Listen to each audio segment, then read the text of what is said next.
Assalamualaikum warahmatullahi wabarakatuh. Saya Ustadz Muntaha.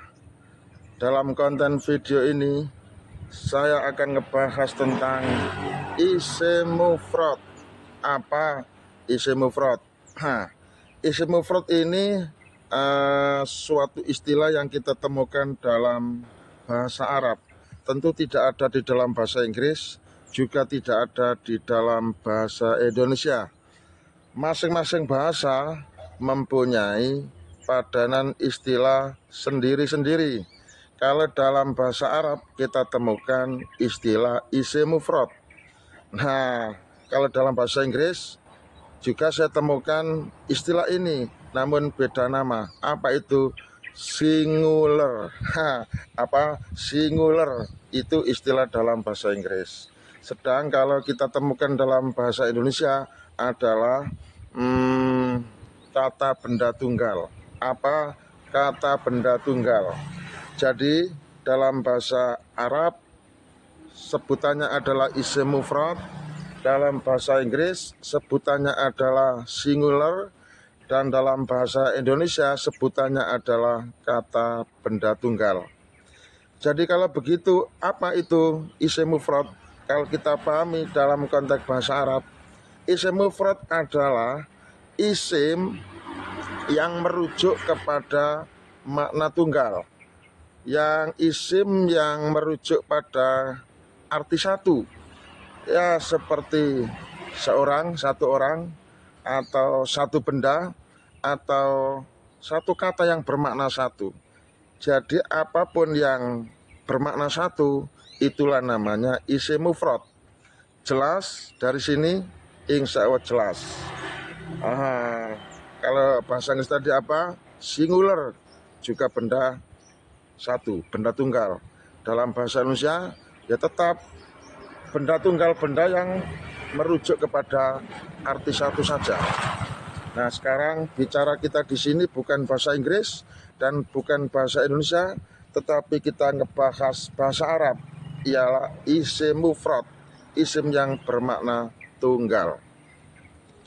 Yang perlu kita pahami bahwa isim mufrad ini nanti bacaannya bisa dibaca fathah, bisa dibaca dhamma, juga bisa juga dibaca kasroh. Tentu dalam hal ini saya hanya fokus satu, ialah isim mufrad yang mansub. Isim mufrad yang mansub, isim mufrad yang dibaca nasab. Tandanya dengan menggunakan fathah. Jadi isim mufrad yang dibaca nasab, alamatnya atau tandanya itu aturannya adalah hanya satu, ialah dibaca fathah. Tidak lainnya, tidak dibaca dengan tanda kasroh, tidak dengan tanda ya, tidak dengan tanda alif, juga tidak. Yang jelas isim mufrad itu apabila dibaca nasab, maka tanda nasabnya adalah dengan menggunakan fathah.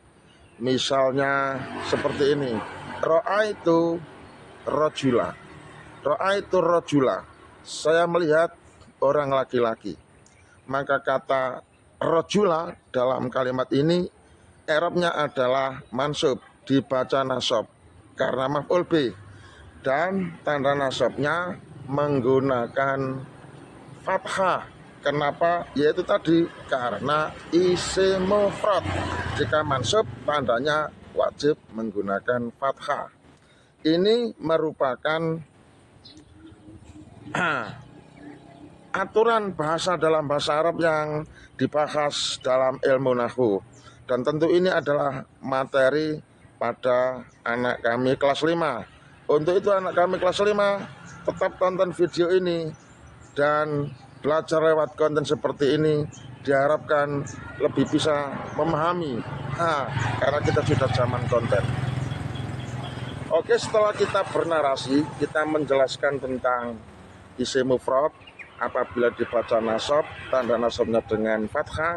Nah, sekarang saya akan membuat contoh PG, soal pilihan ganda yang mana soal ini saya tujukan kepada anak kelas 5 dan tentu difahami yang benar, yang sungguh-sungguh, yang serius, karena soal ini besok akan saya munculkan di saat semester sumatif akhir tahun semester ganjil pada tahun ini.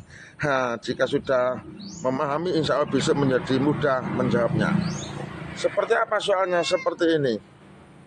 Isim mufrad yang dinasabkan alamatnya ialah dengan tanda titik-titik. Saya ulangi lagi.